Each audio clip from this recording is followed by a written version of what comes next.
Hey guys, welcome into today's video. This is going to be a brand new series on my channel. It's going to be a foundation a day for 42 days. The reason that I wanted to start this video is that I have 51 foundations in my permanent collection. It's the #2 item, maybe #1 right now, of makeup that I really like testing. I'm really into testing new foundations. It switches back and forth usually between blush, eyeshadow, and foundation, my 3 favorite makeup categories, probably a lot of people's favorite makeup categories. But 51 foundations is just too much for me to have in my collection. I recently did a makeup declutter, and I will link that up in the cards, where I went through my whole collection and I decluttered, breaking some of my makeup into 3 different categories: keep, declutter, and then I made up a third, which was items that I want to keep for reference but I'm going to take out of my permanent collection and move into the closet, where I keep makeup that I think is popular, relevant, things that I may want to reference in future videos but that I don't want to use in my personal everyday life. But I did not do that with foundation. And recently I've gone through a really big skin change. In the last 8 months to a year, I have gone from really dry skin to very oily skin, and a lot of foundations that used to work for me that were more on the dewy natural finish side just aren't working these days. So I'm grabbing and loving more matte foundation. So some of my foundations in my collection predate my skin change. So the reason for this series, I don't want to just declutter foundations based on memory. I want to retest a lot of them because some of them are pretty expensive. Some of them I may re-love, some of them I may not like or may not work for me now, and it's time to make that determination. So while I have 51 foundations in my collection, this is foundation a day for 42 days because there are 9 foundations I have already made a decision on. Some of them I'm actually testing. They haven't gone into speed reviews, but I've worn them very recently, so I know exactly how I feel about them, but I will have to move them into wherever they're going to go, keep, declutter, or in the reference pile. And then there are some that I'm testing that I already absolutely love, haven't gone into a speed reviews, and I know that I'm going to be keeping them. And then 2 of them I have already made the decision that I'm going to declutter. So I want to hop into showing you those 9 foundations now. So the first one that I'm going to keep is the Hourglass Veil Hydrating Skin Tint. I have mine in the shade 4. This product is made in Italy. It has a 12-month shelf life. It retails for $49 and it comes with 1.1 fluid ounces. This is a really new product to me. Hourglass products have not worked for me in the past. This is one of the few that does work. It's kind of a thicker consistency, but it's really light coverage and it's very hydrating. And unlike other Hourglass products that I have used in the past, this one actually sinks into my skin. I think it can look kind of textured on my face if I go in with too much product. So I do like to go in with a single layer. Very minimal product with this, and I feel like that's how it looks best on my face. And I would reach for this on lighter coverage days. I have lighter coverage skin tints in my collection that I do feel perform a little bit better than this, but because it is fairly new and it does work and it's the first Hourglass product that has worked for my complexion, I am going to hold on to this one. The next one that I'm going to hold on to is the MAC Studio Fix Everywhere All Over Face Pen. I have mine in the shade NC15. This is made in Belgium. It has a 24-month shelf life.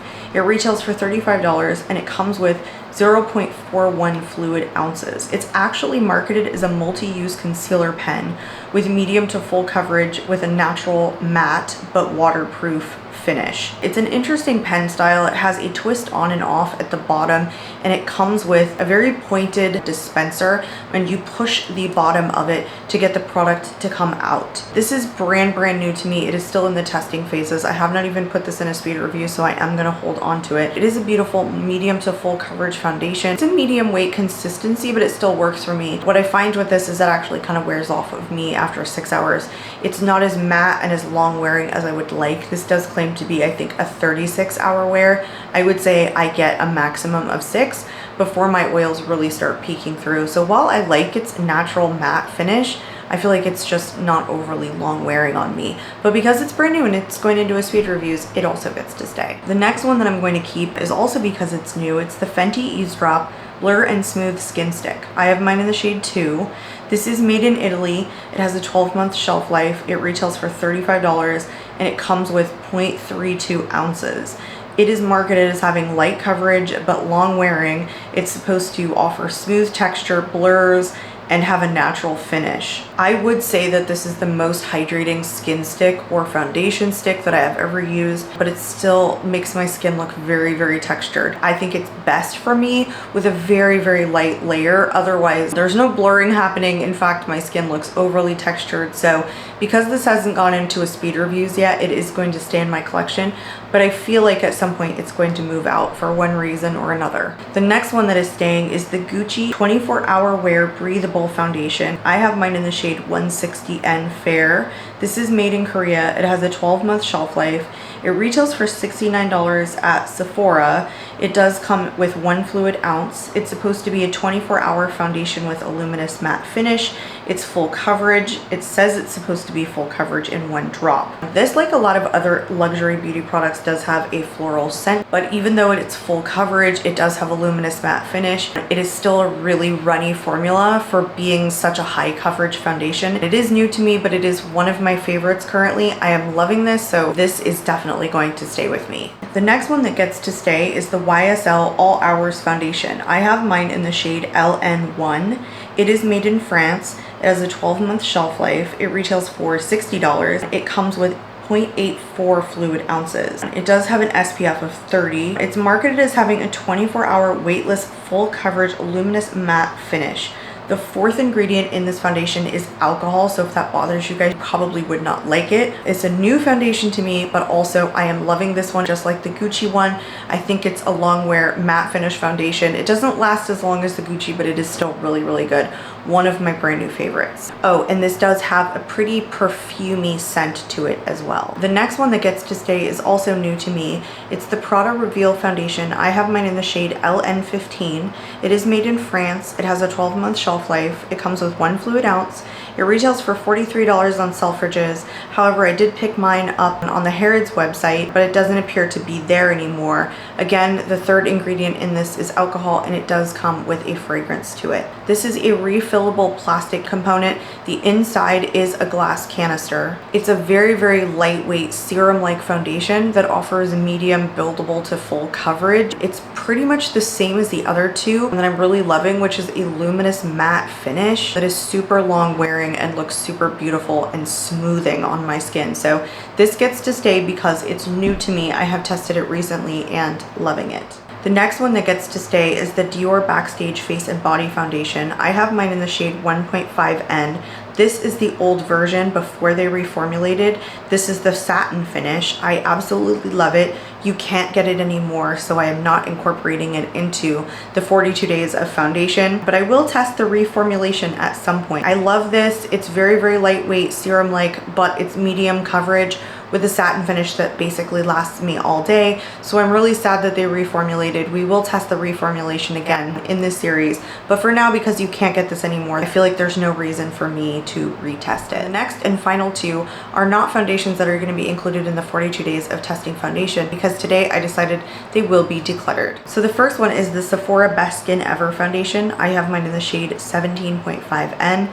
This is made in France. It retails for $20. It has a 12-month shelf life. It comes with 0.84 fluid ounces. It's described as having a medium natural finish, but hydrating for up to 12 hours. This is my most used foundation. There's about half left, and originally I put this into a project pan. However, I used it after I pulled it out from my project pan, and it lasted on me for about 4 hours before it completely faded. So I know that my skin change has caused this foundation to not work for me as well as it used to.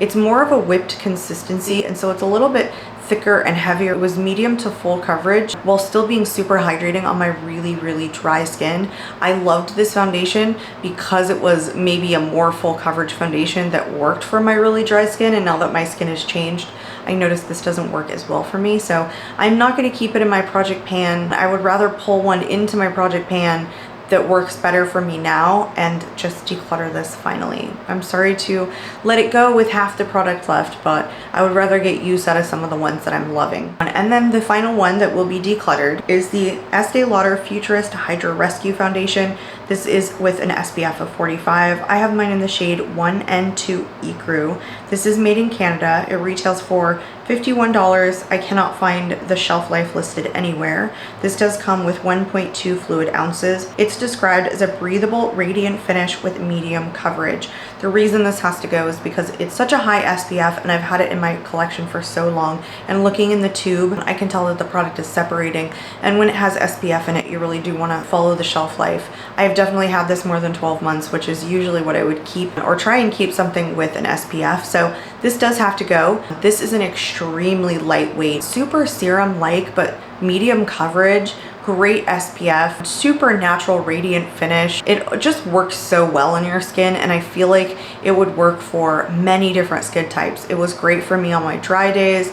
This has even been a good SPF for me, even more oily. It's so beautiful. I am going to declutter this and throw it away because it's on the old side, but I'm probably going to repurchase this. Welcome into day 3. I hope you guys enjoyed the intro. I do have an update for you guys. If you saw day number 1 where I tested the Dior Forever Skin Glow Foundation, I did decide to hold on to it. However, I am going to declutter this. After thinking about it and thinking about how many foundations I have in my collection, even though I love Dior base products, I know that was what was compelling me to keep this.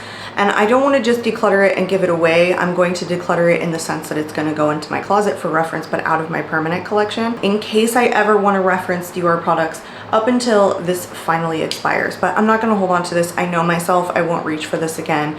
And with as many foundations as I have, I really need to be selective. That's the point of this video. So I'm trying to be honest with myself. But for today, we are going to go into a tinted sunscreen foundation. It's the Tower 28 Sunny Days with a SPF of 30. So this one retails for $32 on the Sephora website. This comes in only 17 shades. It is your standard 1 fluid ounce. I have mine in the shade 10 Larchmont. It is made in Canada and it has a 12-month shelf life. I can't tell you what compels me to like grab for the 40 foundations that are left. I start looking at my stash and I don't know what compels me. I just grab one. What I remember about this is it not working really well for me. I remember there was a ton of hype around this, and I remember it not sinking into my pores, even looking a little bit heavy for a lighter kind of tinted sunscreen foundation. Even on my swatch, you could see it's not like an overly runny formula. I just remember this not working for me. I remember wanting it to, and then wondering why it worked for everybody else, but just didn't work for me. So I'm about 95% sure that this isn't going to stay in my collection. And I have others that have SPF in it that 9 times out of 10, I will reach for those over this one. But I will say though, if I end up decluttering this, it will go into my closet for reference until it expires because I use a lot of Tower 28 products. I just won't keep it in my permanent collection. So if you guys are new to these videos, the way that I apply it is one side goes with a brush, one side goes with a clean dampened sponge today. I do a check-in with you after I apply it, then I finish my makeup, we do one final check-in, and then I do natural light check-in. So right after application at the 4-hour mark in natural light, and then we come back at the end of the night to see how foundation or the skin tint is wearing. I'm trying to give everything at least an 8-hour wear test. Sometimes it ends up being longer just depending upon the time that I'm available to come back and sit down. But then at the end, I make a decision on whether or not this stays or goes. I told you guys I'm about 95% sure that this is not going to stay in my collection. I feel like there's probably going to be quite a few of you who end up watching this who probably really like this. I just feel like it's a thicker consistency, and it's just not what I expected from, I don't know, a sunscreen skin tint.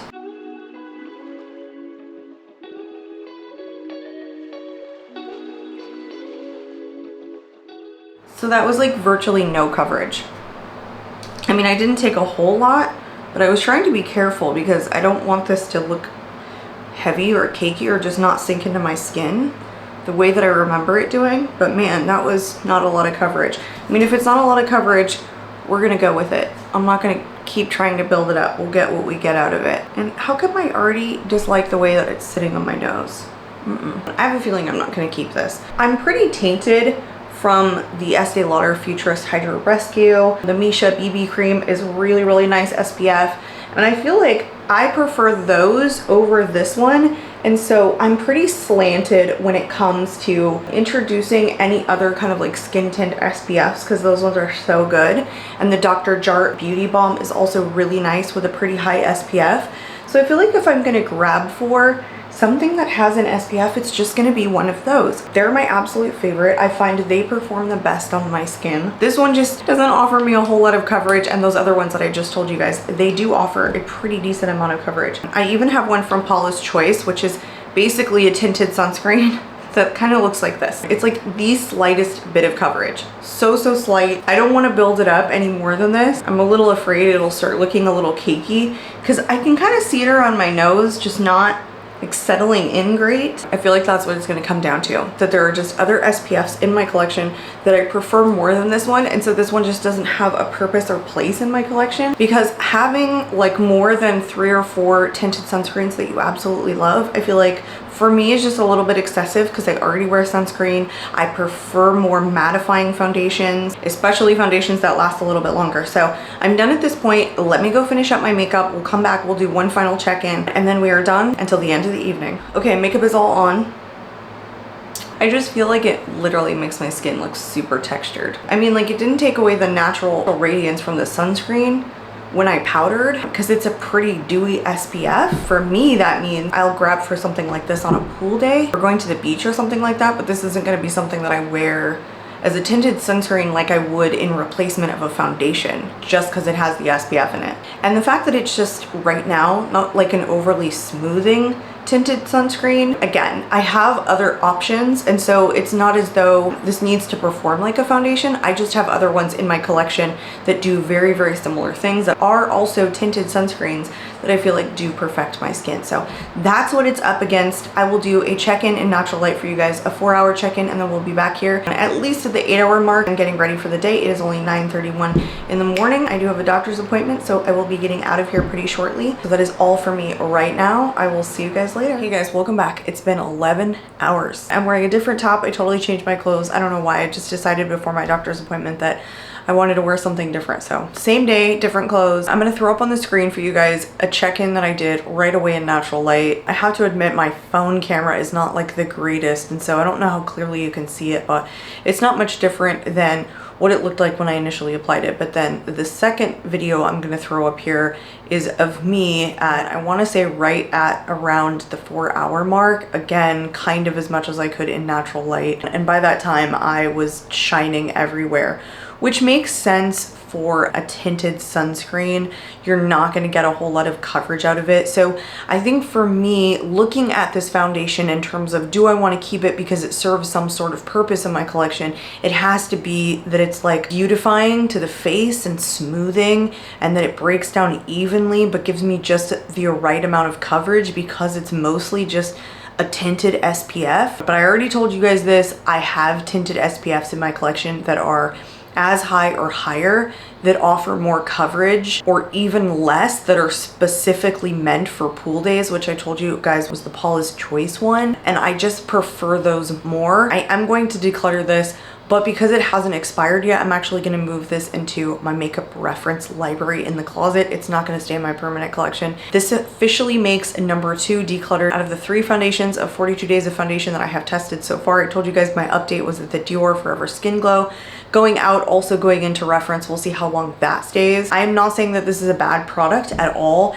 It didn't seem to separate in any weird way around my nose. It's just that it doesn't serve enough of a purpose, and it doesn't beat out my other tinted SPFs in my collection. So that is my final thought, you guys. I would love for you to hit the subscribe button so that you stick around for days 4 through 42 of 42 days of foundation. I'm not sure what is coming up next. A lot of luxury, a lot of high-end, a lot of drugstore options. I'm trying to work through all of them, and I got a long way to go, so I hope you stick around. But for now, I'm out of here, and I hope to catch you all in my next video. Bye guys.